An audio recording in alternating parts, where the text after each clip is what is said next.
तारिणे हरे कृष्णा। तो हम आज Bhagavad Gita chapter number 2 verse number 14 को डिस्कस करेंगे।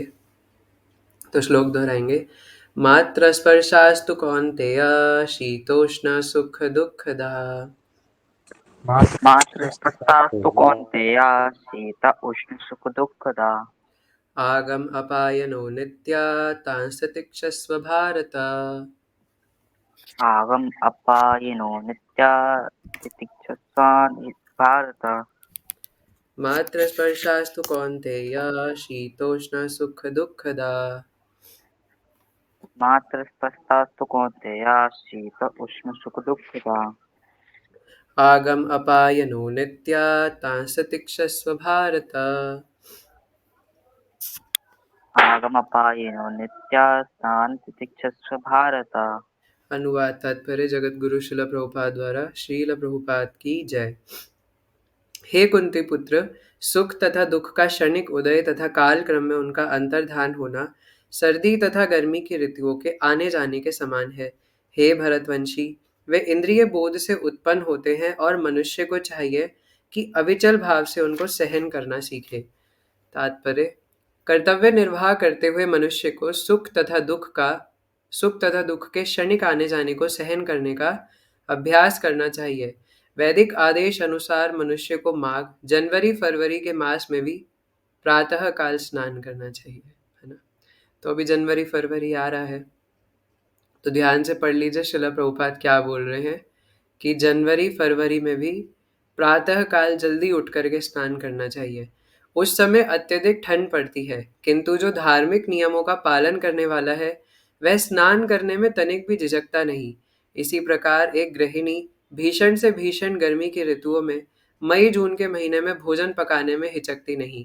जलवायु संबंधी असुविधाएं होते हुए भी मनुष्य को अपना कर्तव्य निभाना होता है। इसी प्रकार युद्ध करना क्षत्रिय का धर्म है, अतः उसे अपने किसी मित्र या परिजन से भी युद्ध करना पड़े तो उसे अपने धर्म से विचलित नहीं होना चाहिए।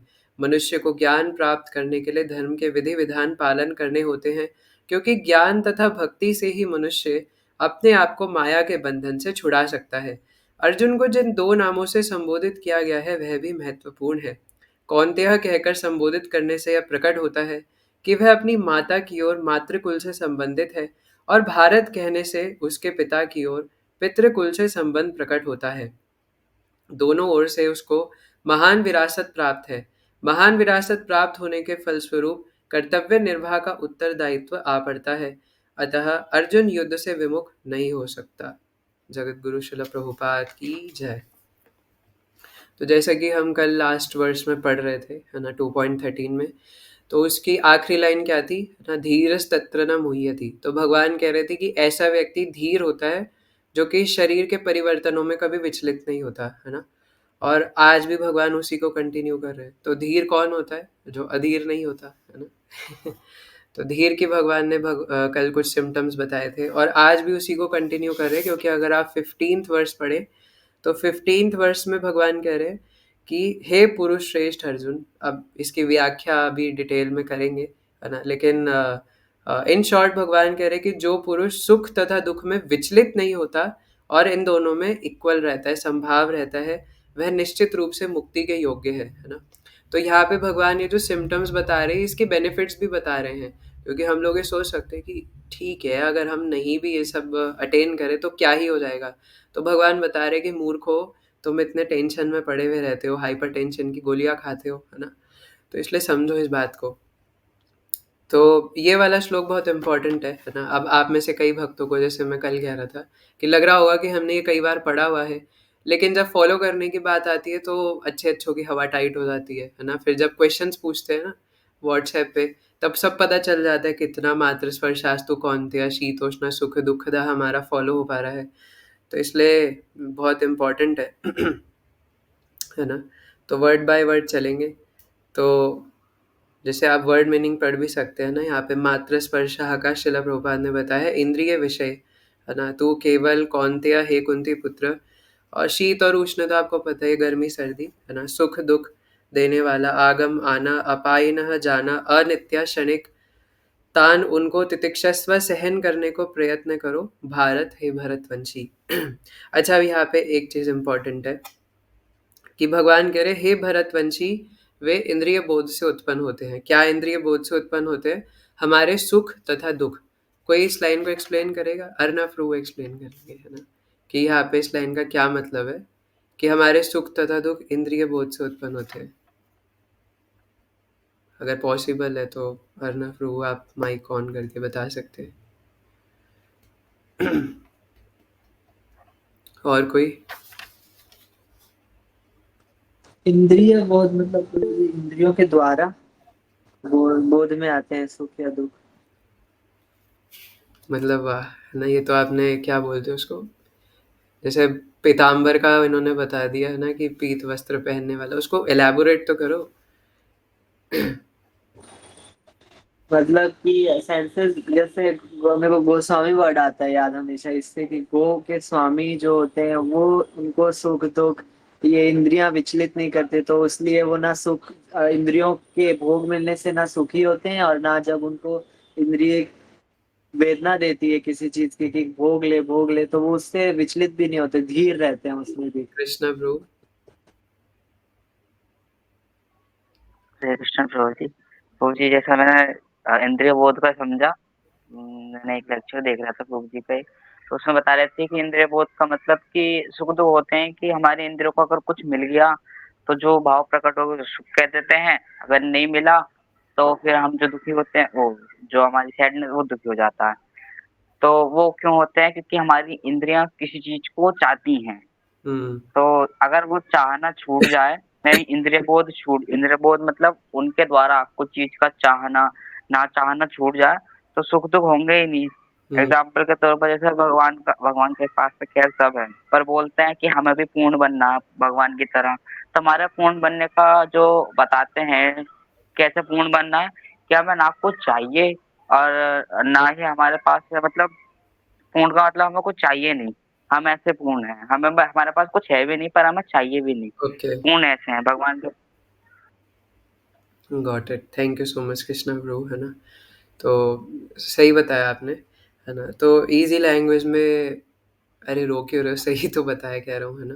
तो इजी लैंग्वेज में, है ना, यहाँ पे कहने का अर्थ ये है कि हमारे सुख तथा दुख हमारे मन के द्वारा परसीव होते हैं, है ना। तो एक चीज़ किसी व्यक्ति के लिए सुख हो सकती है और दूसरे व्यक्ति के लिए दुख हो सकती है ना। अब जैसे इसके लिए क्या एग्जांपल हो सकता है ना, जैसे अगर हम किसी डिजिटल प्रोडक्ट की बात करें, है ना, अगर जैसे कोई व्यक्ति एकदम अनपढ़ है, जैसे कई वृद्ध लोग होते हैं जिनको मोबाइल चलाने नहीं आते, अब आप उनके हाथ में जान पूछ करके 1-1.5 लाख का, है ना, आईफोन पकड़ा दो, तो उन्हें वो चलाना ही नहीं आएगा, है ना। तो वही चीज़ किसी व्यक्ति के लिए दुख हो सकती है और वही चीज़ किसी व्यक्ति के लिए सुख प्रदान करने वाली हो सकती है ना। कहने की बात मतलब ये है मेन है ना। जैसे भगवान छठे अध्याय के अंदर भी ये चीज़ भगवत गीता में बताते हैं, है ना, कि सारी चीज़ हमारे मन पर निर्भर करती है। तो हमारा मन किस चीज़ को कैसे परसीव कर रहा है ना, तो इसलिए वही चीज़ किसी के लिए सुख और किसी के लिए दुख बन जाती है। लेकिन वो चीज़ हमारे लिए एक्चुअल में सुख या दुख का कारण है ही नहीं, क्योंकि हम उसको परसीव वैसे कर रहे हैं ना, है ना। तो ये मतलब है इसका। तो इसलिए भगवान ये कह रहे हैं कि वे इंद्रिय बोध से उत्पन्न होते हैं और मनुष्य को चाहिए कि अविचल भाव से उनको सहन करना सीखे, है ना। तो सारी दिक्कत मन में है ना। तो जैसे हमारे कुछ भक्त बताते हैं ना, हमारे आचार्य बताते हैं, क्या जब हम परेशान हैं तो दिक्कत ना हमारे रिश्तेदारों में है, ना दिक्कत हमारे पड़ोसियों में है, ना दिक्कत इस बात में कि आपकी जॉब नहीं लग रही, ना दिक्कत इस बात में है कि आपके अच्छे नंबर क्यों नहीं आ रहे, है ना, ना दिक्कत इस बात में कि आपका कॉम्पिटिटिव एग्जाम क्यों नहीं निकल रहा, है ना। दिक्कत सिर्फ इस बात में है कि आप मानसिक रूप से परेशान हो और ज़बरदस्ती परेशान है। इवन मैं आपको एक साइकोलॉजिकल फैक्ट भी बताता हूँ, है ना, कि जब हम बीमार होते हैं ना, तो बीमारी में एक आपने विल पावर करके शब्द सुना होगा, है ना। तो बीमारी में भी ना कई बार कुछ लोग होते हैं जो बिल्कुल सहन नहीं कर पाते, है ना। और छोटी-छोटी बात में अगर उनको ज़ुकाम भी होता है तो वो 100 लोगों को फ़ोन करके बता देंगे कि हाँ भैया, वो आज मुझे ज़ुकाम हो रहा था इसलिए मैं काम कर नहीं पाऊँगा, है ना। तो वो सबको, पूरे दुनिया को बता देंगे कि मुझे आज ज़ुकाम हुआ है। और मैंने ऐसे-ऐसे लोग देखे कि उनके पैरों में हेवी-हेवी एक्सीडेंट हो जाते हैं, घुटने में रॉड डली है और डॉक्टर ने बिल्कुल मना कर दिया था कि अब आप जो है वो सिर्फ़ नॉर्मल वॉक कर सकते हो। कई 6 महीने तो आप चल ही नहीं पाओगे और उसके बाद भी सिर्फ़ आप वॉक ही कर सकते हो, इससे ज़्यादा आप कुछ नहीं कर सकते। और ऐसे-ऐसे लोग है ना मिल्खा सिंह की तरह भागने लग जाते हैं इतने हेवी-हेवी एक्सीडेंट्स के बाद भी। ऐसे एक्चुअल में केसेज़ है, कई सारे रनर्स, कई सारे एथलीट्स व्यक्ति होते हैं, है ना? जिनको डॉक्टर बिल्कुल मना कर चुके होते हैं कि आप चल नहीं सकते, आपको व्हीलचेयर का सहारा लेना पड़ेगा। लेकिन वो भी अपनी विल पावर की शक्ति से चलना शुरू कर देते हैं, है ना? वो एक अलग बात है, किसी के पैर ही ना हो तो वो पैर नहीं आ सकते, तो इतना फ़ैनेटिक भी नहीं बनना। लेकिन एक चीज़ मैं साइकोलॉजिकल समझाना चाह रहा था ना कि कैसे हमारा मन हमें पागल बनाता है अर्नव प्रभु, है ना? तो इसलिए मैं कई बार कहता हूँ ना कि कई बार हम एक्चुअल में प्रॉब्लम में होते ही नहीं हैं, हम जानबूझ के ऐसा समझते हैं कि हम प्रॉब्लम में हैं। छोटी-छोटी बातों को ज़बरदस्ती हम एक प्रॉब्लम की तरह परसीव करते हैं। तो यहाँ पे जब भगवान कहते हैं कि सुख-दुःख इंद्रिय बोध से उत्पन्न होते हैं, तो इसका यही मतलब है ना? क्योंकि हमारी इंद्रियाँ साँप के समान है ना? जैसे भगवद गीता में कई जगह बताया भी और शुरुआत में प्रभुपाद ने एक पेंटिंग भी दी हुई है हमारे बेनिफिट के लिए, है ना? जिसमें बताया कि 5 घोड़े हैं आगे, है ना? जो कि रथ से बंधे हुए हैं। तो रथ क्या है? शरीर और ये 5 घोड़े क्या है? 5 इंद्रियाँ। तो जब ये अपनी-अपनी दिशाओं में भागती है क्योंकि अनियंत्रित है, तो अगर 5 घोड़े अपनी-अपनी दिशा में भागेंगे तो रथ के साथ क्या होगा? है ना? पलट करके गिर जाएगा। तो वही हमारे साथ होता है। हमारी पाँचों इंद्रियाँ अपनी-अपनी डायरेक्शन में भागना चाहती है तृप्ति के लिए और जब वो तृप्ति नहीं मिलती, तो वो फिर उखड़ करके गिर जाता है। तो यहाँ पे अर्जुन के साथ यही हो रहा है ना? अर्जुन परेशान है और क्यों परेशान है? क्योंकि वो उसको दुःख की तरह ग्रहण कर रहे हैं, है ना? क्योंकि भगवान ने यही तो बोला। जैसे शिला प्रभुपाद तात्पर्य में बता रहे हैं कि भगवान ने उसको मातृकुल के साथ और पितृकुल के साथ संबंधित करके बताया ताकि अर्जुन ये समझ जाए कि उसका कर्तव्य है युद्ध करना। चाहे उसको अच्छा लगे या ना लगे, युद्ध करना पड़ेगा, है ना? क्योंकि युद्ध करना अनिवार्य है ना? धर्म के लिए युद्ध करना ही पड़ेगा। तो अब वो अर्जुन क्यों नहीं युद्ध करना चाह रहा था? क्योंकि सगे-संबंधी है और यही चीज़ में हम लोग भी फँसते हैं। हम लोग जब बहाने बनाने पे आते हैं अपने कर्तव्यों के लिए, तो हम भी ऊल-पटांग बहाने बनाते हैं जिसका ना कोई सर होता है, ना पैर होता है, अगर हम उसको थोड़ा ध्यान से समझने की कभी कोशिश करें। इवन भक्ति के लिए भी हम कई बार इतने फालतू के एक्सक्यूज़ेज़ बनाते हैं, है ना? तो इसलिए भगवान कह रहे हैं कि सुख-दुःख का विचार तुम्हें करना ही नहीं है ना? सुख-दुःख कैसे है? जैसे एक बार अकबर ने है ना बीरबल को बोला कि बीरबल दीवार पे कुछ ऐसा लिखो जिसको पढ़ करके मुझे सुख भी हो और दुख भी हो। तो बीरबल ने लिखा यह समय भी चला जाएगा, है ना? तो इसको अगर सुख के समय में पढ़ेंगे तो दुख होगा कि ये समय भी चला जाएगा और अगर इस लाइन को दुख के समय में पढ़ेंगे, है ना? तो थोड़ा-सा सैटिस्फैक्शन महसूस होगा कि कोई बात नहीं ये समय भी चला जाएगा, है ना? और एक्चुअल में यही होता है ना? मतलब मैं अपने भी कुछ पास्ट एक्सपीरियंस है, मैं कल एक भक्त को बता भी रहा था, है ना? आप समझ जाएँगे। तो मैं कल एक भक्त को भी कह रहा था कि इवन मैंने भी अपने लाइफ में कुछ ऐसे हालाँकि मैं अभी इतना उम्र में बड़ा नहीं हूँ, लेकिन कुछ चीज़ें मैंने भी ऐसे नोटिस करी है ना, जब मैं ऐसे बिल्कुल होपलेस हो गया था, है ना? अ, मतलब भक्ति से थोड़ा पहले की बात है ना? कि बिल्कुल अब तो मुझे लग रहा है कि मैं कुछ कर ही नहीं पाऊँगा, है ना? और कई बार हमें ऐसा लगता है कि कुछ कर ही नहीं पाऊँगा इन द सेंस कि पता नहीं मैं अब भगवान के कीर्तन में भी नाच पाऊँगा कि नहीं, है ना? और मतलब थोड़ा हेल्थ इश्यू हो गया था, तो ऐसे कई सारे थॉट्स आते थे दिमाग में, है ना? कि अब तो मैं बिल्कुल बीमार ही हो गया। लेकिन अब ऐसा नहीं है ना? तो उस समय पे वो मेरे दुःख का कारण मेरी इंद्रियों की वज़ह से था, क्योंकि मुझे अपनी इंद्रियों में कुछ दर्द महसूस हो रहा था, तो उस वज़ह से मेंटली परेशान हो जाते, है ना? लेकिन वो क्या हो रहा था सिर्फ़ और सिर्फ़ एक टाइम पीरियड के लिए जो प्रारब्ध झेलने थे, वो झेलने पड़ेंगे, है ना? तो अगर हम बस अपने दिमाग से इतनी बात समझ जाएँ कि हमारे जो प्रारब्ध हमारे पिछले जन्म में थे, हमने अपने कर्मों के अनुसार जो प्रारब्ध आए हैं, वो झेलने पड़ेंगे, है ना? संचित कर्म और जो इस जन्म के कर्म है और पिछले जन्म के जो है ना, जो स्टैक अभी मेरे पास आ चुका है, वो मुझे झेलना ही पड़ेगा। तो ऐसा व्यक्ति कभी विचलित नहीं होगा, है ना? क्योंकि वो तत्व ज्ञान जानता है उसके पीछे का। तो इसलिए भगवान कह रहे हैं कि सुख तथा दुःख क्षणिक है और ये आएँगे ही आएँगे, आपके ना चाहने से कुछ नहीं होगा, है ना? श्रीमद् भागवतम में बताया है प्रहलाद महाराज कहते हैं, है ना, कि जिस प्रकार से दुःख बिना चाहे आ जाता है, उसी प्रकार से सुख भी बिना चाहे आ जाता है। अब यहाँ पे दोनों चीज़ें बता रहे हैं, दोनों चीज़ें लेसन है कि दुःख भी आपके बिना चाहे आएगा। आप बोलो कि मुझे दुःख नहीं चाहिए, किसको दुःख चाहिए होता है? पर दुःख आएगा क्योंकि भगवान बोल रहे हैं दुःखालयम अशाश्वतम। इसलिए मैं यहाँ पे एक हैवी पॉइंट बोलने जा रहा हूँ, है ना? अगर हम लोग भक्त होकर के भी ये बोल रहे हैं ना कि मेरे जीवन में दुःख क्यों है, तो अभी तक आप भगवत गीता का 1% भी समझे नहीं है ना? एक जो नया भक्त होता है ना, उसको भी सबसे पहले पता होता है कि दुःखालयम शाश्वतम, है ना? मतलब अगर वो भी कहीं प्रचार करने के लिए निकलेगा ना, उसको पता है मतलब या नहीं पता, वो दूसरे को ज़रूर बता देगा कि अरे आपको पता नहीं, दिस मटीरियल वर्ल्ड इज़ दुःखालयम अशाश्वतम, है ना? तो उसको भी पता है कि दुःखालयम करके तो कुछ होता है, क्योंकि श्रील प्रभुपाद ने इतनी जगह पे कोट करा है, इतना फेमस बना दिया आजकल वो शब्द कि दुःखालयम, ये संसार दुःखालयम है ना? तो नए-नए भक्त अपने मुँह पे ऐसे गाने की तरह बोल रहे होते हैं कि ये संसार दुःखालयम है। तो भैया वहीं से पता चलता है, मैं कितनी बार वो एग्ज़ाम्पल भी देता हूँ, है ना? कि अब बार-बार एक ही एग्ज़ाम्पल आप रिपीट करवाते हैं, है ना? कि जैसे कोई अगर मैं किसी कंपनी जैसे बिस्किट कंपनी का मैन्युफैक्चरर हूँ, है ना? पार्ले जी का, और मैंने मार्केट में पूरे बिस्किट्स की सप्लाई कर दी, और अब मैं बता रहा हूँ ना न्यूज़ में आकर के कि माफ़ कीजिएगा, वो थोड़ा बिस्किट में है ना ज़हर मिल गया है, तो प्लीज़ आप लोग बाय मत कीजिएगा, हम लोग पूरी कोशिश करेंगे मार्केट से हटा लें, पर अब जो चला गया आप लोग अपनी तरफ से मत बाय कीजिएगा, है ना? उसके बाद भी कोई बेवकूफ़ वो बोले कि नहीं हम तो पार्ले जी खा के देखेंगे। और वही जैसे गुरुजन बताते हैं ना कि 3 तरीके के लोग होते हैं। एक वो जो देख कर के समझ जाता है, दूसरा वो जो सुन कर के समझ जाता है, तीसरा वो जो ना देख कर के समझता है, ना सुन कर के समझता है, और वो गड्ढे में कूदना ही चाहता है ना? तो उस पर भी आएँगे। तो वैसे ही भगवान इस धरती के या फिर इस पूरे यूनिवर्स के मैन्युफैक्चरर हैं। और भैया मैन्युफैक्चरर बोल रहा है कि दुःखालयम शाश्वतम। आलयम का मतलब क्या होता है पहले तो आप ये बताओ? विद्यालय का जो लाइक शुद्ध हिंदी वाला मीनिंग है, उसका मतलब है कि विद्यालय में विद्या ही मिलेगी, है ना?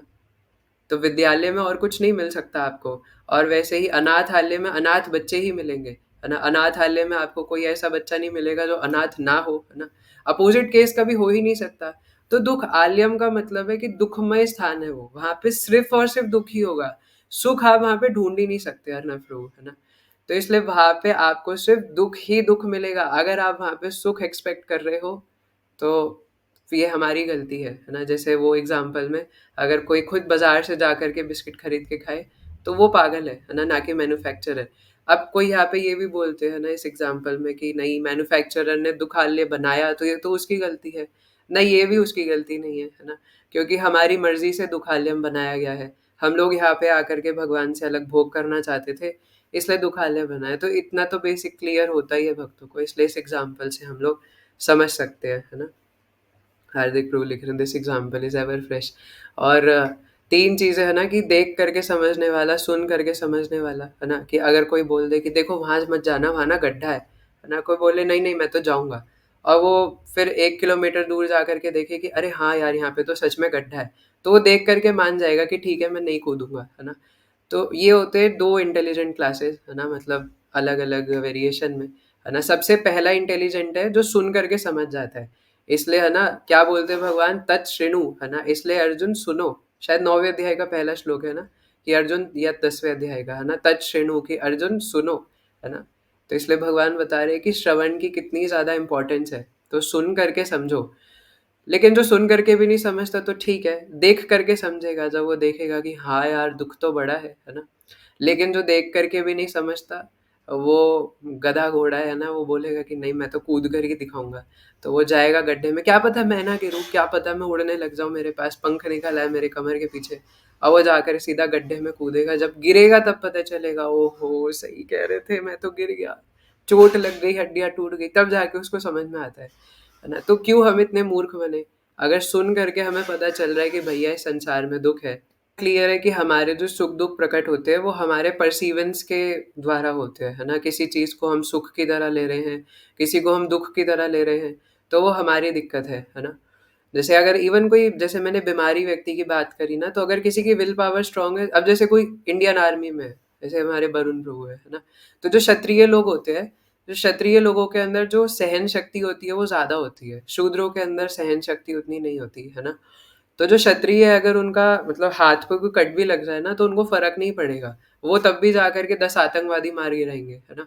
हमारे इंडियन आर्मी में ऐसे कई सारे ऑफ़िसर्स हुए हैं, है ना? जिनका पूरा एक-एक हाथ कट जाता है, वो फिर भी जाकर के पता नहीं कितने आतंकवादियों को मार देते हैं। तो इनके अंदर सहन शक्ति ज़्यादा होती है, तो उनके लिए वो इतना दुखमय नहीं है जितना किसी शूद्र के लिए होगा। क्योंकि वो उसका तो अगर एक उँगली में हल्का सा कट भी लग जाए तो वो चिल्लाने लग जाएगा, वो मेरी उँगली कट गई है ना, क्या हो गया? तो सहन शक्ति नहीं होती। तो वही किसी चीज़ के किसी व्यक्ति के लिए सुख है और किसी व्यक्ति के लिए दुःख है, क्योंकि संसार में ड्युअलिटीज़ है ना? तो इवन अगर क्लास में कोई 2 बच्चे हैं, है ना? एक के अच्छे मार्क्स आ रहे हैं, तो उसको सुख महसूस हो रहा है, ज़रूरी थोड़ी है कि उसके अच्छे मार्क्स आने से दूसरे को भी सुख महसूस होगा। जैसे कृष्णा प्रभु और हार्दिक प्रभु अगर एक ही क्लास में हैं और कृष्णा प्रभु के अच्छे मार्क्स आ गए, हार्दिक प्रभु के नहीं आए, तो कृष्णा प्रभु उछल रहे हैं, वाह! वाह! है ना? मैं तो टॉप कर गया। तो ज़रूरी थोड़ी है कि हार्दिक प्रभु को भी खुशी होगी, है ना? क्योंकि एक वो मूवी का भी डायलॉग है ना कि अ, जब खुद के मार्क्स बुरे आए तो दुःख होता है, लेकिन जब दोस्त के मार्क्स हमसे ज़्यादा अच्छे आ जाए तो और दुःख होता है ना? तो इसलिए ये संसार डुअलिटीज़ से बना हुआ है। किसी का सुख हमारे लिए दुःख हो सकता है या हमारा सुख किसी और के लिए दुःख हो सकता है। तो एक भक्त इस बात को अच्छे से समझता है ना? इसलिए वो अपने सुख में इतना उछलता नहीं है संसार के सामने, क्योंकि वो किसी और के लिए कष्ट का कारण हो सकता है ना? तो इसलिए ये सुख और दुःख क्षणिक है। क्यों? क्योंकि इनका उदय पहली बात तो हमारी परसीवेंस के द्वारा हो रहा है ना? कई बार हम जैसे कभी-कभार है ना, कुछ ऐसे भी लोग होते हैं कि उनको बस काला बोल दिया, मोटा बोल दिया और इतनी सी बात में रोने लग जाते हैं, है ना? बुरा मान जाते हैं कि मुझे काला कैसे बोल दिया, मोटा कैसे बोल दिया, है ना? क्योंकि इन सब का एक कारण क्या है, एक ही कॉज़ फैक्टर है कि हम लोग अपने शरीर से आसक्त हैं, है ना? देहात्म बुद्धि में फँसे हुए हैं। जिस दिन देहात्म बुद्धि से छूट जाएँगे, तो ये सब नष्ट हो जाएगा, है ना? तो इसलिए सुख-दुःख जो अर्जुन भी महसूस कर रहे थे कि मैं लड़ाई नहीं करूँगा, क्यों? क्योंकि मुझे दुःख महसूस हो रहा है अपने सगे-संबंधियों को मारने के लिए। तो भगवान अर्जुन को कहते हैं कि अर्जुन ऐसा नहीं करना, सुख-दुःख जो है वो आता-जाता रहता है, गर्मी-सर्दी के समान है ना? जैसे गर्मी में इवन पता नहीं आप लोगों के साथ तो ऐसा होता है कि नहीं, मेरे तो आस-पास है ना, मेरे मम्मी-पापा जैसे गर्मी हो रही होती है ना, तो जैसे मान लीजिए अप्रैल का महीना चल रहा है, वो अप्रैल में ही बोलने लग जाएँगे, बस 6 महीने की बात रह गई, 6 महीने की सड़ी गर्मी और है, उसके बाद सर्दी आ जाएगी। फिर अगर जून आ गया तो बोले बस 4 महीने की बात और है। अब मैं बोलता हूँ भैया अभी 4 महीने हैं, है ना? क्यों अभी से काउंट कर रहे हो? तो मैं उनको बताता हूँ, याद नहीं क्या बोलते हैं भगवान, मातृ स्पर्शास्तु कौन्तेय शीतोष्ण सुख दुःखदा, है ना? क्या अभी जब से मतलब गिनाए जा रहे हो, है ना? बारिश का मौसम आता है तो कहते हैं बस 20 दिन की बात और है, 20 दिन की बारिश और है। अभी 1 ही दिन पहले बारिश शुरू हुई है। लेकिन वो बोलेंगे अभी 20 दिन की बात है बस, है ना? उसके बाद बारिश खत्म हो जाएगी। तो ऐसे गिनाते हैं, बट इसमें एक और लेसन भी है ना? इस बात में कि अ, हम लोग भी इस बात को समझें। मैं कई बार कहता हूँ, है ना? आप ये चीज़ सोचिए, पक्का ऐसा कभी ना कभी हुआ होगा कि आपके साथ, अभी तो हम सबकी ज़्यादा उम्र है नहीं, है ना, ज़्यादातर भक्तों की, तो लेकिन फिर भी आपको कुछ ऐसा 10 साल पहले या 15 साल पहले या 6 साल पहले, 5 साल पहले, इवन 1 साल पहले आपको कुछ ना कुछ चीज़ ऐसी होगी जो उस समय पे बहुत कष्ट दे रही होगी, है ना? लेकिन अगर आज आप उस चीज़ को सोचो तो ध्यान दीजिए कि क्या वो चीज़ आज भी आपको कष्ट देती है ना? तो फिर हम फ्यूचर के लिए सेम चीज़ क्यों नहीं सोचते कि जो चीज़ मुझे अभी, हाँ, है ना? ये तो कॉमन एग्ज़ाम्पल है हम साइंस स्ट्रीम वालों का, है ना? कि एक समय पे जब हमें लग रहा था कि 11th-12th में, है ना, जेईई नहीं निकला, अच्छे मार्क्स नहीं आए, अब तो सब बेकार है, अब तो ज़िंदगी झंड हो गई, अब तो हम किसी काम के नहीं हैं। लेकिन अब वो वैसा लगता ही नहीं, है ना? तो जिस चीज़ को हम इतना इम्पोर्टेंट समझ रहे थे कि यार ज़िंदगी खत्म हो गई, वो कुछ भी नहीं होता, तो क्यों फालतू में डिप्रेशन में पड़े हुए हैं, है ना? इतनी बार हमने भागवतम में पढ़ लिया, भगवद गीता में पढ़ लिया, लेकिन दिमाग की बत्ती नहीं जल के दे रही कि हम लोग एक सिर्फ़ मूवी के कैरेक्टर हैं, है ना, इस संसार में, और ये सिर्फ़ एक मूवी की तरह चल रही है, तो जब तक जो-जो रोल्स है उसको पूरे तरीके से निभा लें और बात खत्म, है ना? क्यों उसको हमें बात का बतंगड़ बनाना है ज़बरदस्ती? तो यही बात है ना? इसलिए हमारे जो इंद्रिय बोध के कारण सुख-दुःख उत्पन्न होते हैं, है ना? जैसे भगवान 5.22 में बोलते हैं, यही संस्पर्श जाब होगा, दुःख योनया एव ते, है ना? कि पढ़ के बता देता हूँ आपको ट्रांसलेशन एग्ज़ैक्टली, है ना?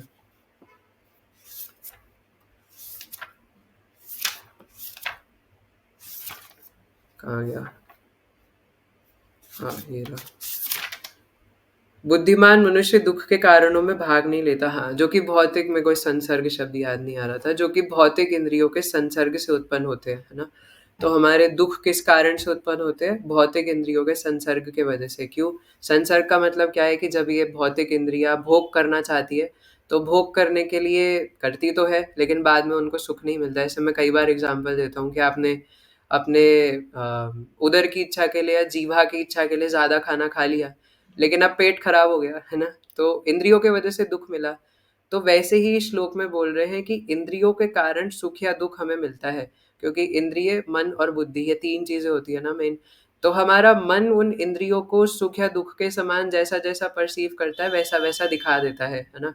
हमारे शरीर में कुछ न्यूरोट्रांसमीटर्स वगैरह होते हैं, तो उसके हिसाब से हम लोगों ने अपनी जैसी चेतना बना रखी होती है, उस हिसाब से हमारा मन ये बताता है हमें, मतलब पेन रिसेप्टर्स होते हैं, है ना? तो इवन बायोलॉजिकली और साइकोलॉजिकली भी अगर आप इसको अलाइन करके देखो, तो जैसी हमने अपनी विल पावर बना रखी है, जैसी अपने हमारी सहन शक्ति बना रखी है ना? अब वो डिपेंड करता है कि हम कितने जेंटलमैन हैं, है ना? जो भगवान ने पिछले श्लोक में बोला था कि धीर व्यक्ति की पहचान है कि वो विचलित नहीं होता। अब अगर हम धीर हैं, है ना? तो हमें सबसे मतलब नहीं होगा, और अगर हम धीर नहीं है, तो हमें ये सब बहुत विचलित करेगा।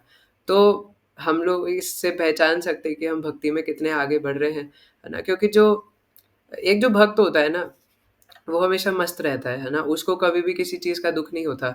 अगर उसका फ़ोन भी चोरी हो जाएगा ना, तो बोलेगा ठीक है यार, हो गया तो हो गया। मतलब वो दुःख के समय में भी ऐसे हँस के निकाल देगा कि ठीक है, क्या ही हो गया, है ना? जो होना था वो हो गया, अब क्या कर सकते हैं, है ना? जूते चोरी हो गए, है ना? घर में चोरी हो गई, है ना? मेरी तबीयत खराब हो गई, कोई बात नहीं, होना था हो गया, है ना? अब इसमें क्या कर सकते हैं?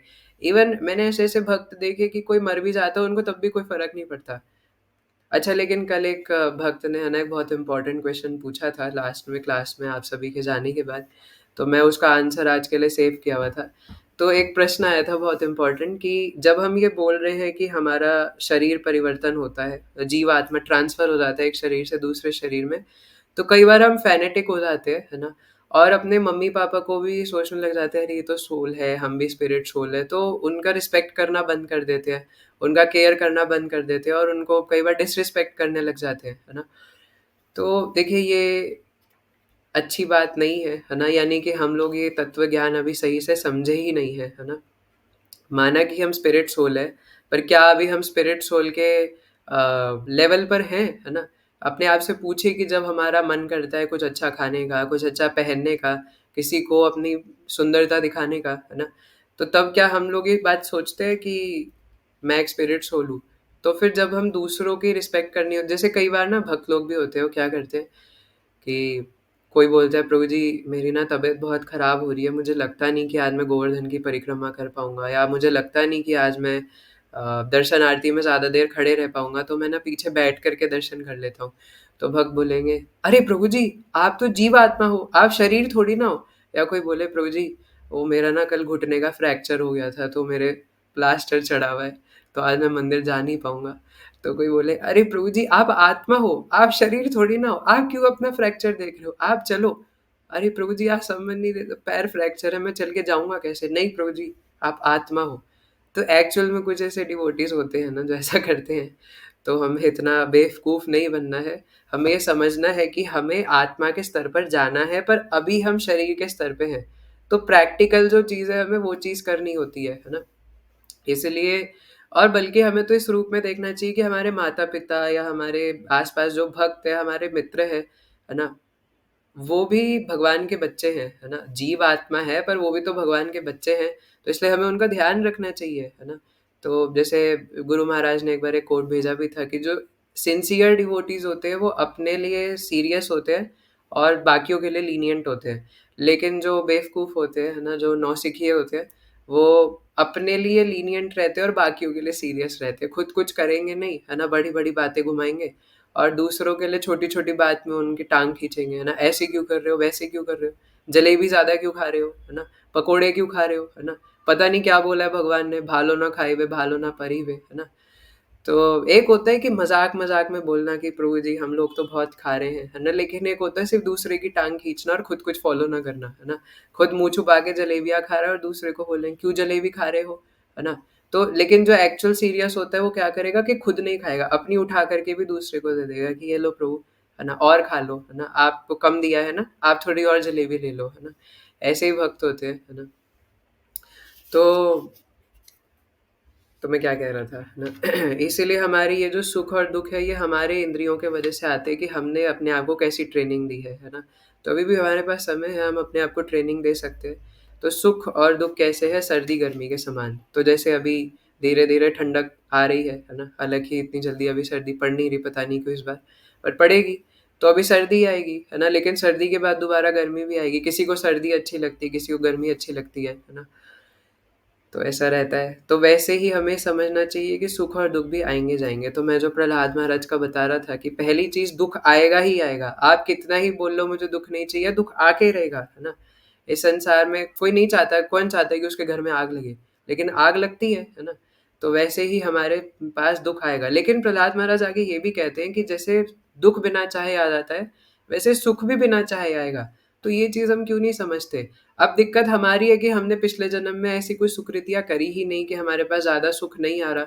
तो एक्सपेक्टेशन ज़्यादा रखनी क्यों है? देखिए, दिक्कत यहीं पे आती है कि जब हम एक्सपेक्टेशन ज़्यादा बना के रखते हैं संसार से, है ना? अब सुकृति हमारी है नहीं, है ना? और मटेरियली हमारी डिमांड्स इतनी ज़्यादा है कि बड़ी गाड़ी भी चाहिए, बड़ा बंगला भी चाहिए। और पहली बात, ये बड़ी गाड़ी, बड़े बंगला से कोई खुश नहीं रहता, है ना?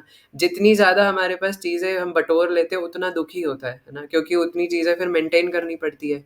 इसलिए त्यागात् शांति अनंतरम, है ना? जैसे महाराज जी वो कथा बता रहे थे, मतलब कथा नहीं, स्टोरी बता रहे थे। आपने सुनी थी वो, कि एक बार अकबर ने पूछा बीरबल से, है ना, कि बीरबल यार ये बताओ कि ऐसी कौन सी सिचुएशन है जिसमें एक व्यक्ति को सबसे ज़्यादा सेटिस्फैक्शन मिलती है? तो बीरबल कहते हैं कि जहाँ पर ना सबसे ज़्यादा सेटिस्फैक्शन अगर एक व्यक्ति को कभी मिलती है, तो वो है स्टूल पास करने पे, है ना? जब वो पेट खाली कर देता है। सुनी थी आपने वो स्टोरी? तो आप अपने हैंड रिएक्शन दे सकते हैं, है ना? किस-किस ने सुनी है, किस-किस ने नहीं सुनी। तो अकबर कहते हैं कि बीरबल ये क्या बात कर रहे हो, है ना? पेट खाली होने से कैसे किसी को सैटिस्फैक्शन मिल सकता है? तो बीरबल कहते हैं कि जहाँ पर ना आप माने या ना माने, पर बात तो यही है। तो अकबर मान नहीं रहा था ना, कि नहीं नहीं यार, ऐसा थोड़ी ना हो सकता है। पेट खाली होने से थोड़ी किसी को सेटिस्फेक्शन मिलता है। तो बीरबल कहते हैं कि लातों के भूत बातों से नहीं मानते, है ना? कोई नहीं जहाँपना, है ना? आप सही कह रहे हैं, है ना? Silence is the best answer when you are dealing with an idiot, है ना? तो तब कुछ बोलते नहीं है बीरबल। कहते हैं इनको तो बाद में बताऊंगा। तो फिर बाद में बीरबल क्या करते कि बोलते, जहाँ पे ना मैंने ना यहाँ पे पास में इतनी सुंदर सी बढ़िया सी निर्मल जल वाली नदी है, तो हम क्या करते, थोड़ा पिकनिक पे चलते हैं। तो अकबर भी बोलते, हाँ बीरबल, बड़ा अच्छा विचार है। और अर्जुन अर्जुन कह रहा हूँ, है ना, बीरबल घर से बहुत सारी खिचड़ी बना करके लाते, टेस्टी, है ना, और खिचड़ी में जमाल घोटा डाल देते हैं, है ना। और महाराज जी ये भी बता रहे थे, खिचड़ी के है चार यार, मिर्ची, पापड़, दही और अचार, है ना। तो ये सब लेकर के आता है वो खिचड़ी के साथ, है ना। मतलब आप अगर कभी घर पे कोई खिचड़ी का फीस्ट करे, तो याद रखिए, है ना, ये चार में से कोई एक चीज़ होनी चाहिए, है ना। तो अम, जो भी है, तो बीरबल कई सारी खिचड़ी बना करके लाता है और उसमें दस्त लगाने वाली दवाई डाल देता है ना। और इतनी टेस्टी बनाता है कि अकबर को एकदम केले के पत्ते पे सजा करके एकदम, है ना, शाही प्लेट्स के ऊपर, और वो खूब सारी खिचड़ी खा जाता है ना। और सारी चीज़ों में जमाल घोटा डाला हुआ था। तो थोड़ी देर बाद एकदम बड़ी सी बोट थी, है ना, क्योंकि राजा महाराजा है, और बीचों बीच, नदी के बीचों बीच अकबर को पेट खराब हो गया ना, दस्त लग गए। और अगर आपको कभी डायरिया हुआ है ना, एकदम खतरनाक वाला, तो आपको पता है क्या हालत खराब होती है ना। मतलब अगर आपके सामने शाही पनीर पड़ा हुआ है ना, तो आप बोलोगे भैया मुझे नहीं खाना, है ना, मेरे बस की नहीं है ये सब करना, है ना। मुझे कोई पूरी, कोई रसमलाई कुछ नहीं चाहिए, मुझे बस टॉयलेट दिला दो कोई, है ना। तो ये सब प्रैक्टिकल है। तो अकबर का भी पेट खराब हो गया और बोले कि अग बीरबल, है ना, यहाँ मुझे वॉशरूम जाना है। तो बीरबल कहते हैं कि जहाँ पनाह पर, ही तो नदी के बीच में, हम कहाँ से वॉशरूम लाए, है ना। हालांकि बीरबल ने एक पोर्टेबल टॉयलेट रखा हुआ था, पर टेस्ट लेने के लोग कहते हैं कि जहाँ पर ना अभी कहाँ से टॉयलेट आएगा, आप 2-3 घंटे वेट कीजिए, पूरा घूम के चलते तब टॉयलेट जाएंगे। तो अकबर कहते हैं कि नहीं नहीं, मुझे अभी टॉयलेट जाना है। तो बीरबल कहते हैं कि जहाँ पर ना देखिए कितनी सुंदर वातावरण है ना, क्या एनवायरनमेंट है, वो देखिए इतना सुंदर झरना बह रहा है, वो देखिए कोयल, है ना। इतने बस आधी लाइन बोली थी। अकबर कहते हैं बीरबल तुम्हें समझ नहीं आ रही, मैं कह रहा हूँ मुझे वॉशरूम जाना है। तो फिर बीरबल सोचते कि चलो, है ना, ज़्यादा तंग नहीं करते। तो बोलते ठीक है, हमने आपके लिए पोर्टेबल टॉयलेट रखा है। और अकबर खाली होके आते हैं, है ना। तो बीरबल पूछते हैं जहाँ पनाह कैसा लग रहा है? तो अकबर कहते हैं कि हाँ, है ना, क्या बताऊँ, मुझे बहुत सैटिस्फाइड महसूस हो रहा है। तो बीरबल कहते हैं यही तो मैं आपको समझाना चाहता था, है ना, कि त्यागात् शांति अनंतरम, है ना। बहुत चीज़ें बटोरने में सुख नहीं है ना। किसी चीज़ का त्याग करने में सुख है, और भगवान के लिए कोई चीज़ त्याग करनी चाहिए हमें, है ना? फालतू में तो बहुत लोग बहुत कुछ त्यागते हैं, लेकिन अगर कुछ त्याग करना ही है, तो भगवान के लिए त्याग करना चाहिए, है ना? जैसे जो शरणागति के 6 अंग है ना? उसमें बताया ना, अनुकूलस्य संकल्पम, प्रतिकूलस्य वर्जनम, है ना? कि जो भक्ति के लिए अनुकूल है, उसे स्वीकार करना चाहिए। अब जैसे ये जो कैमरा मँगाया हमने, है ना? तो ये लोग लग सकता है कि अरे यार, ये तो ऑपुलेंस है ना? पर ये भक्ति के लिए अनुकूल है। लेकिन वहीं पे अगर कोई चीज़ ऐसी हो ना, जैसे मोबाइल फ़ोन का यूज़ अगर गलत तरीके से हो रहा हो, अगर उसमें हम रील्स देख रहे हैं, तो वो प्रतिकूल है, तो उसका वर्जन होना चाहिए, है ना? क्योंकि कई बार हम ऐसा भी करते हैं कि बाहर-बाहर से हमें वो चीज़ अनुकूल लग रही होती है, पर अंदर से प्रतिकूल होती है। तो ये ध्यान रखना बहुत ज़रूरी है। कई बार हम बाहर बहाना बनाते हैं, "अरे प्रभु जी, ये तो मेरी भक्ति के लिए है ना, ये तो मैंने फ़ोटोज़ खींचने के लिए रखा है फ़ोन, है ना? पर उससे हम रील्स देख रहे हैं, है ना? और कुछ और कर रहे हैं, तो फिर भगवान जानते हैं, भगवान अंदर बैठे, सर्वस्य चाहम हृदय सन्निविष्टो, है ना? तो इसलिए सुख दुख कैसा है, गर्मी सर्दी के समान। अच्छा, शिला प्रभुपाद यहाँ पे बोल रहे थे कि जैसे एक माता होती है ना? वो गर्मी के समय भी, कभी आपने अपनी मम्मी को देखा होता है, मई जून के समय, है ना? उनका पसीना एकदम तर-तर बह रहा होता है। और वैसे ये तो वैसे एक दाद देने वाली बात है ना? माताओं की मुझे तो समझ में नहीं आता ये कैसे मई जून के समय में, खासकर रोटियाँ, है ना? आप कभी मई जून के समय में एकदम भट्टी के सामने जाके रोटी बना कर के देखो, है ना? गैस के सामने, तब आपको पता चलेगा कि शिला प्रभुपाद ये एग्ज़ाम्पल क्यों बोल रहे हैं, है ना? अगर आपने कभी गर्मी के समय पे किचन में रोटी बनाई है ना? मतलब बस ट्राई करके देखो एक बार, है ना? ज़्यादा नहीं, 3-4 रोटी बस, है ना? लेकिन आस-पास कोई पंखा नहीं, कोई एसी नहीं होना चाहिए, तब आपको पता चलेगा कि शिला प्रभुपाद यहाँ क्यों ये एग्ज़ाम्पल दे रहे हैं, है ना? कि सुख-दुःख कैसा है। तो जो माताएँ होती हैं, वो बिल्कुल इसकी चिंता नहीं करती गर्मी में, है ना? रैशेज़ हो जाते हैं, पसीना आता है, लेकिन अपने बच्चे के लिए, अपने घरवालों के लिए वो, है ना, स्वादिष्ट खाना उसको बना कर के देती है। तो वैसे ही एक आध्यात्मिक व्यक्ति को, है ना, मई जून तो क्या, है ना, मई जून में भी आप लोग तो कहाँ ही जल्दी उठते हैं ना, हमारे तो भक्त लोग 7-7 बजे 8-8 बजे उठ रहे होते हैं, साधना कांड में देख करके पता चल जाता है ना? और कभी-कभी नहीं, एकदम कंसिस्टेंटली, है ना? बिल्कुल ऐसा कि प्रभु जी हमारी कंसिस्टेंसी बिल्कुल ब्रेक नहीं होगी, है ना? एक भी दिन ब्रेक नहीं होगी। हम लोग रोज़ 8 बजे 9 बजे उठेंगे, है ना? तो गर्मियों में ये हाल है। तो यहाँ शिला प्रभुपाद कह रहे हैं कि इवन सर्दियों में भी जल्दी उठ करके स्नान करना चाहिए। और शिला प्रभुपाद कई जगह पर तो ये कहते हैं कि हमें ठंडे पानी से स्नान करना चाहिए, है ना? लेकिन हम गर्म पानी से नहा सकते हैं, है ना? लेकिन हमें जल्दी उठ करके स्नान करके नाम जप करना चाहिए। इवन कई बार तो भक्त लोग ये भी कहते हैं कि ठीक है, आप स्नान नहीं कर सकते सुबह उठ करके, आप कम से कम उठ करके जप कर लो, है ना? लेकिन और बेटर है कि अगर हम उठ करके स्नान करने के बाद जप करें, है ना? तो एज़ अ डिवोटी हमारे लिए बहुत इम्पोर्टेंट है कि हम लोग सुबह जल्दी उठ करके स्नान करें, है ना? तो इसलिए जो इंटेलिजेंट डिवोटी है, जो धीर व्यक्ति है, वो ये सुख-दुःख से विचलित नहीं होता, क्योंकि वो इसके पीछे का तत्व समझता है ना? जैसे कॉस्को की बॉल अगर आप दीवार पे मारो, तो वो उल्टा आप ही के सर पे आके लगेगी, है ना? कई बार जैसे आप लोगों के साथ, है ना, ये एक्सपीरियंस हुआ भी होगा, है ना? कि आपने बचपन में बॉल थोड़ी ज़्यादा तेज़ी से मार दी, है ना? आपको पता नहीं था कि वो इतनी तेज़ी से बाउंस बैक होके आएगी, और वो कहीं, है ना, पेट पे, सर पे कहीं गलत जगह लग गई तो हो गया लेने के देने, है ना? फिर बस पेट पकड़ कर के बैठे, ओ तेरी, है ना, लग गई बॉल। तो बस अब वही दिक्कत है कि हमने पिछले जन्म में वो कर्मों की बॉल फेंक के मारी थी। अब आपको पता नहीं था कि रिएक्शन इतना खतरनाक होगा, है ना? आपने वो इतनी तेज़ी से मारी, क्या वो बाउंस बैक होके वापस आ रही है तो हमें कष्ट होता है, ओहो! मेरा तो पेट फूट गया, सर फूट गया, छाती फूट गया। तो क्यों कष्ट कर रहे हैं भैया? जब आपने बॉल मारी थी तो हमें ही सहनी पड़ेगी, है ना? तो इसलिए हमें तो, एक धीर व्यक्ति इस बात को समझता है ना? हम लोग बोलते तो हैं, सुनते भी हैं, लेकिन समझ में हमारे घंटा कुछ नहीं आता, है ना? इसलिए फिर हम सारा दोष भगवान पे डाल देते हैं, है ना? कि ऐसा हो रहा है, वैसा हो रहा है ना? मेरे साथ ही क्यों इतना बुरा हो रहा है ना? और उसके बाद भी भक्त लोग समझाएँगे कि प्रभु जी कोई बात नहीं, है ना? समय है, निकल जाएगा। फिर भी हम बोलेंगे क्यों हो रहा है?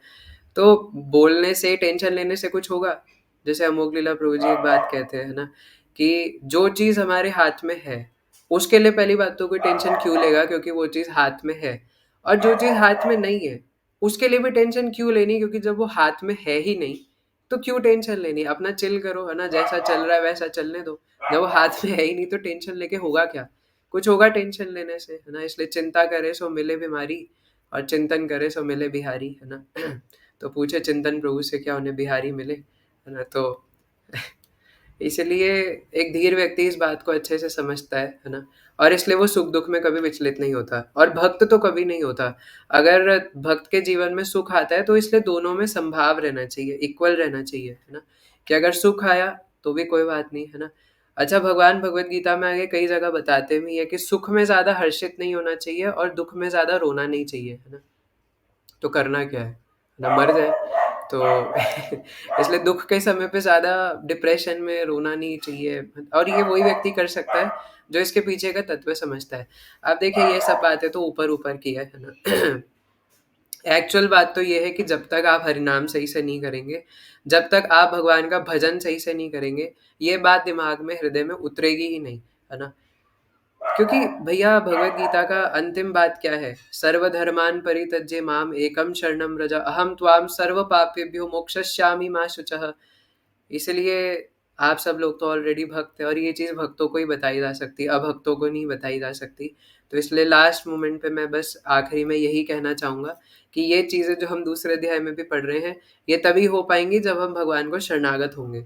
जब तक हम भगवान को शरणागत नहीं होंगे, जब तक हम नहीं समझेंगे कि सिर्फ और सिर्फ भगवान मेरे रक्षक है, भगवान मेरे पालक है, तब तक हमारे दिमाग में भेजे में कुछ घुसेगा नहीं, है ना? तब तक सिर्फ जैसे वो एरर आ जाता है ना कई बार माइक्रोफोन में, वो पी आवाज़ आती रहती है, तो वह वैसे ही हमारे दिमाग का डब्बा गुल रहेगा, है ना? कि सुनेंगे, बताएंगे दूसरों को, बट यहाँ पे कुछ रियलाइज नहीं होगा, है ना? साक्षात्कार नहीं होगा। सॉरी। तो उस चीज का साक्षात्कार नहीं होगा, अनुभव नहीं होगा। जैसे भगवान 9वें अध्याय के पहले श्लोक में कहते हैं, है ना? क्या था अनुवाद उसका?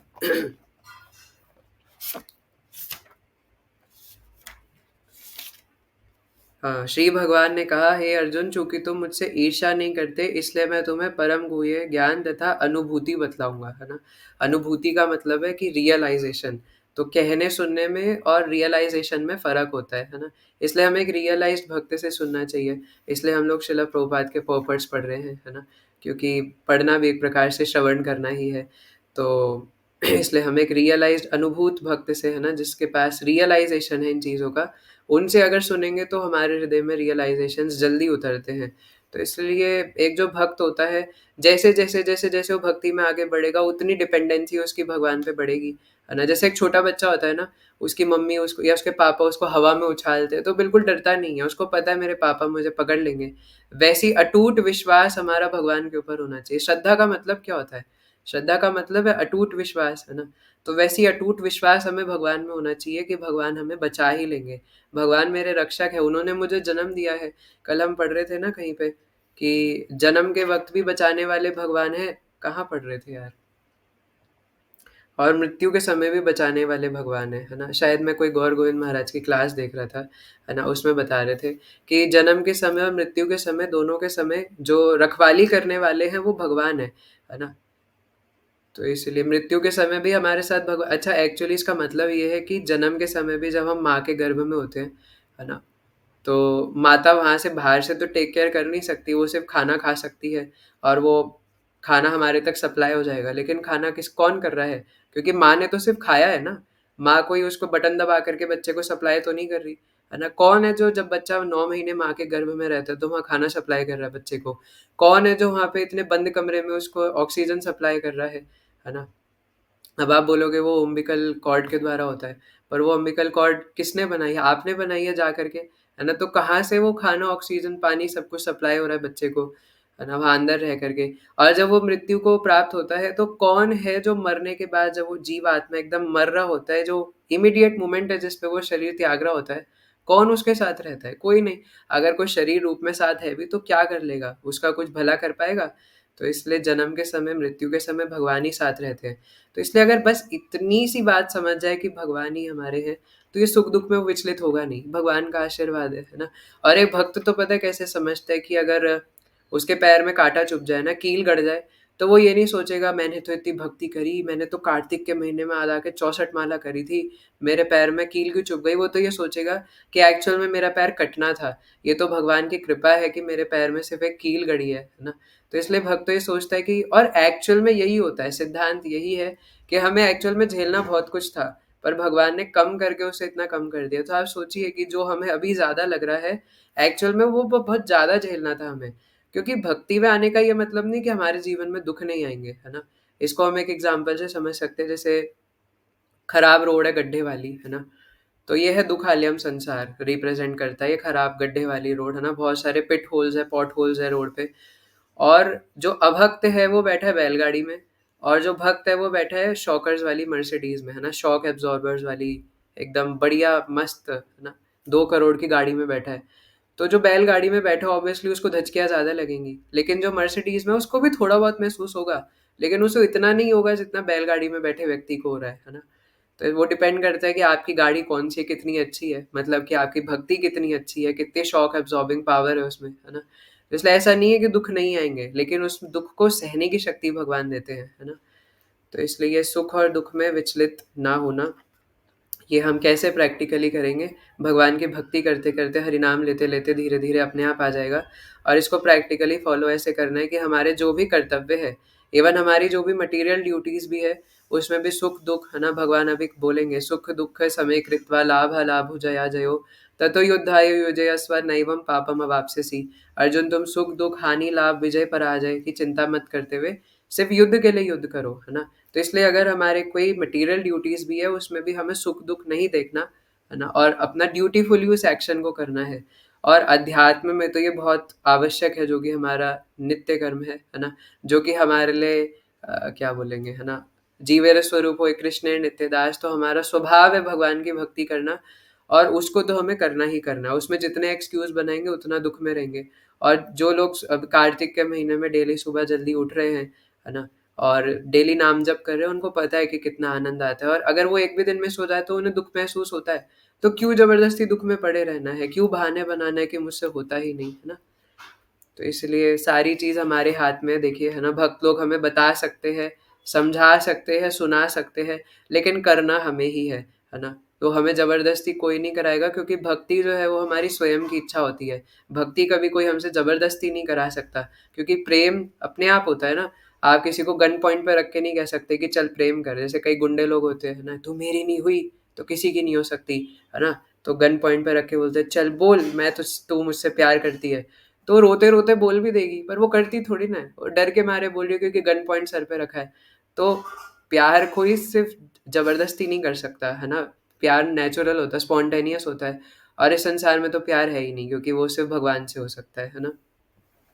Love can only be attain, क्या बोलेंगे, है ना? Love can only be done with Krishna, है ना? जीव आत्मा और भगवान के बीच में ही हो सकता है, और किसी के बीच में नहीं, क्योंकि वहाँ पे, है ना, दोनों अलग-अलग है, एक परमात्मा है और एक आत्मा है ना? आत्मा और आत्मा का आपस में कोई प्रेम नहीं हो सकता, है ना? और अगर हो भी सकता है, अगर एक-दूसरे के प्रति केयरिंग भाव, तो वो भी भगवान को सेंटर में रख के ही हो सकता है। तो इसलिए वहाँ पर भी जो प्रेम है वो नेचुरली भगवान की तरफ ही है ना? तो इसलिए हम इस संसार में ना किसी से लव एक्सपेक्ट कर सकते हैं, और ना हम खुद किसी को लव कर सकते हैं, क्योंकि हमें उतनी कैपेबिलिटी प्रदान नहीं करी गई, है ना? हम सिर्फ़ और सिर्फ़ भगवान से ही प्रेम कर सकते हैं और उन्हीं से एक्सपेक्ट कर सकते हैं। तो इसलिए अगर जितना जल्दी इस बात को समझ जाए उतनी मौज है, नहीं तो समस्या तो रोज़ है ना? तो इसी के साथ हम आज के श्लोक को यही विराम देंगे। किसी के कोई प्रश्न या जिज्ञासा है तो बता सकते हैं। Yes Hardik Prabhu. Hare Krishna, Prabhuji. Prabhuji, I'm having this doubt we are soul, right, Prabhuji? So it is said that soul is not subject to any happiness and distress, pain and pleasure. So whatever is happening, it is only because it is only the body which is experiencing. So if it is the body which is experiencing, then like why we are also experiencing, because we are soul, right? Why the bodily pleasures and pains are experiencing by the soul. Like I am feeling pain if something is happening. मैं समझ गया। मैं बताता हूँ। आप किसी बस में बैठे हो, है ना? और बस जो है वो 200 किलोमीटर की स्पीड पे चला रहा है, बस वाला पागल हो गया, है ना? और वो अचानक से जा करके खाई में गिर गई और पलटी पलटी पलटी, है ना, तो बस तो टूटेगी, तो क्या आपका सर नहीं फूटेगा, है ना, तो बस भी फूटेगी और आप भी फूटोगे। तो वैसे ही ये कैरी बैग है, और कैरी बैग के अंदर क्योंकि हम है, तो इसलिए जब तक हमें शरीर के अंदर है, तो शरीर जो एक्सपीरियंस करेगा वो आत्मा भी करेगी, है ना। Prabhuji, but those भगवान experiences are की not, we are not subjected to that experiences, right, Prabhuji? The soul is not subject to that happiness and distress, right? पर वो शरीर पे बाधित है ना, तो इसलिए जो शरीर एक्सपीरियंस करेगा। और Sir, एक्चुअली इस बात को ऐसे समझ भी सकते हैं ना, आप जो कह रहे हो कि जीव आत्मा को कोई सुख दुख हो नहीं सकता, है ना, लेकिन फिर भी जो जैसे इसलिए जो शरीर से ऊपर उठ जाते हैं ना, हमारे जैसे परम पूज्य श्रील गोपाल कृष्ण गोस्वामी महाराज है, परम पूज्य श्रील जय पताका स्वामी महाराज है ना, हालांकि वो नित्य सिद्ध है, लेकिन अगर एक तत्व की दृष्टि से देखें तो वो उस कष्टमय शरीर में रहते हुए भी शरीर के पोजीशन से ऊपर जा चुके हैं, इसलिए उन्हें वो चीज़ें फील नहीं होती है ना। तो जब तक हमें शरीर में है तब तक हमें वो चीज़ फील होगी, क्योंकि हम शरीर से अपने आप को आइडेंटिफाई कर रहे हैं। Prabhuji, but still that soul is not subjected to any happiness and distress, right? But even if he is sitting in the body, so if means he is sitting in the body, then we should say that the soul is also subjected to. उस example से बताते हैं ना, जैसे actual में ये होता है कि कभी कभी जो शेर के बच्चे होते हैं ना, वो बिल्ली के बीच में चले जाते हैं, बिल्ली के बच्चों के बीच में, और वो शेर का बच्चा वहाँ पे म्याऊं म्याऊं करने लग जाए और अपने आप को बिल्ली समझने लग जाए, तो उसको अभी अपनी पोटेंसी नहीं पता कि वो क्या क्या कर सकता है, लेकिन वो अपने आप को बिल्ली समझ रहा है वहाँ शेर के बीच में जा करके। तो वही हमारी कंडीशन है ना, कि हम नरसिंह भगवान के बच्चे, हम शेर हैं, लेकिन हम लोग क्या कर रहे हैं कि हम लोग कुत्ते बिल्लियों के बीच में आके, भेड़ बकरियों के बीच में आके अपने आप को भेड़ बकरी समझ रहे हैं और उनकी तरह आइडेंटिफाई करने लग जाते हैं, ये प्रॉब्लम है। Yes, Prabhuji. Thank you. I hope कि आप सेटिस्फाइड होंगे। आपकी शक्ल से लग नहीं रहा। कोई नहीं, है ना, Prabhuji, because आप और डिवोटी से पूछ सकते हैं, और अगर वो कुछ और आंसर करे तो मुझे भी बताइएगा। यस, अर्नव प्रभु। हरे कृष्ण प्रभु जी। प्रभु जी, बहुत छोटा सा डाउट है। ये हम मतलब अभी आपने जैसे बोला कि हम ये सब पढ़ते हैं, सब करते हैं, मैं मतलब अभी ये एक्सपीरियंस तो इससे पहले कभी हुआ नहीं था, बट आपको पता है क्या हो रहा है अभी। तो मेरा प्रश्न ये है कि संभाव रहना कैसे? आपने बोला जप करके रह सकते हैं, बट कभी कभी मन इतना विचलित हो जाए कि जप कर मतलब ट्राई करने के बाद भी ठीक से नहीं हो पाता, क्योंकि अब हम सब लोग मतलब मैं तो नाम अपराध के स्टेज में ही हूँ। तो फिर शुद्ध नाम के इफेक्ट्स को हम कैसे एक्सपीरियंस करते हैं? क्योंकि शुद्ध नाम ही दे सकता है, नाम अपराध तो बिल्कुल भी ऐसे कुछ नहीं दे सकता है ना। तो नाम अभास तक तो जा सकते हैं। देखिए, अभ्यासेन तु कौन्तेय वैराग्यम च गृह्यते, अभी आपने सुना है ना, तो अभी आपको पता कहाँ था, अभी सुना है तो सुन करके उसको प्रैक्टिस करेंगे तब आएगा, है ना। Practice makes a man perfect and women also, है ना, तो इसीलिए प्रैक्टिस करेंगे तब आएगा। तो मैंने बताया तो कि हमें अच्छे से ज़्यादा श्रवण करना है भगवान को, क्योंकि शरणागत होने का मतलब ही यही है प्रैक्टिकली। ऐसा थोड़ी है कि हम बोलेंगे भगवान हाँ मैं आपके शरणागत हो गया, ऐसे थोड़ी होता है। तो हम भगवान का ज़्यादा से ज़्यादा श्रवण करेंगे, ज़्यादा से ज़्यादा नाम जप करेंगे। नाम जप में मन नहीं लग रहा तो श्रवण तो कर सकते हो, है ना, भगवान की कथा सुन सकते हैं, कथा सुनेंगे तो ऑटोमेटिकली श्रवण करने का मन, सॉरी जप करने का मन होगा, है ना। तो इसलिए, और दूसरी चीज़ मैंने बताई है ना कि हम लोग तभी जब श्रवण करेंगे तभी बार बार इस चीज़ को श्रवण करिए कि भगवान ही मेरे रक्षक है, पालक है, तो वो प्रैक्टिस में आएगा। अभी हमें समय कितना हुआ है भक्ति में आए हुए, है ना, इसलिए ये होता है, तो समय लगता है। और बाकी समय इस बात पर भी डिपेंड करता है कि हम कितनी तीव्रता से भक्ति कर रहे हैं, है ना। अगर तीव्रता से करें तो ज़्यादा भक्ति नहीं लगेगी, ज़्यादा समय नहीं लगेगा। It takes only 1 minute to surrender to Krishna, है ना। तो एंड प्रभु जी, एक थोड़ा पर्सनल डाउट है, मैं वो बाद में पूछूंगा थोड़ा क्लास होने के बाद। यस कृष्णा प्रभु। हरे कृष्ण प्रभु जी। प्रभु जी, क्वेश्चन ये था कि मैं कल श्रीमद् भागवत में पढ़ रहा था, तो सुखदेव गोस्वामी या सूद गोस्वामी जी बता रहे थे कि जो व्यक्ति मतलब जैसे जैसे एडवांस करता और हायर जब शुद्ध भक्त बन जाता, तो उसके अंदर कोई भी वैसे विकार नहीं होते, जैसे लस्ट वगैरह और भूख प्यास, ये सब उनको खैर नहीं लगता। वो केवल दिखाने के लिए ऊपरी स्वभाव से कार्य सिर्फ करते हैं। पर रूपत जी बता रहे थे ऐसा ही। तो मैं पूछ रहा था कि जैसे महाराज जी आप बता रहे थे एक बार कि महाराज जी से किन्हीं भक्त ने पूछा कि अगर आप मतलब अब ऐसा तो महाराज जी जो शुद्ध भक्त होते हैं उनके अंदर तो होता नहीं कि लस्ट वगैरह, वोल्ट लगता नहीं माया का। महाराज जी कह रहे थे कि आपको 100 वोल्ट से लगता है, हमें 440 वोल्ट का लगता है। तो क्या महाराज जी ने ऐसे ही बोल दिया? मैं समझा नहीं इस चीज को जो वो वहां पर महाराज जी ने बोला था। हाँ, एक्चुअली ये सिद्धांत है ना कि जो उत्तम अधिकारी के भक्त होते हैं, वो प्रचार करने के लिए मध्यम अधिकारी की तरह अपने आप को नीचे उतरना पड़ता है उन्हें, क्योंकि उत्तम अधिकारी का लक्षण ये है कि वो सबको भक्त मानता है ना? तो उस केस सिनेरियो में किसी को करेक्ट करना मुश्किल हो जाता है, इसलिए उत्तम अधिकारी भक्त मध्यम अधिकारी की स्टेज पर आता है, ताकि वो प्रचार कर सके, है ना? तो हमारे सभी गुरुजन ऐसा ही करते हैं। लेकिन जो महाराज ने वहाँ पे बोला था वो कॉन्टेक्स्ट डिपेंडेंट था, है ना? क्योंकि उस भक्त ने बोला था कि एक्चुअली वो ब्रह्मचारी सन्यासी सबके लिए है ना? तो ज़रूरी थोड़ी है कि जो सन्यासीज़ है वो सारे उत्तम अधिकारी हों या गुरु के स्तर पे हो, है ना? कोई सन्यासी मध्यम अधिकारी के स्तर पे भी हो सकता है। तो इन जनरल महाराज ने बोला था कि माया जो है, जितना ज़्यादा हम भक्ति में आगे बढ़ेंगे, और इसका कहने का मतलब ये है कि माया तो टेस्ट ले रही है ना, भले ही जो गुरु दीक्षा गुरु है या जो सन्यासी है वो उसको पास कर रहे हैं, पर माया तो टेस्ट ले रही है ना। तो इसलिए हम लोग उसमें फेल हो जा रहे हैं। समझ रहे हो आप मैं क्या कह रहा हूँ? क्योंकि आपने पूछा, तो दोनों बात ही अलग अलग है ना? माया तो टेस्ट लेगी ही लेगी, महाराज जी तो ऑब्वियसली उसमें पास होंगे क्योंकि वो नित्य सिद्ध वैष्णव है।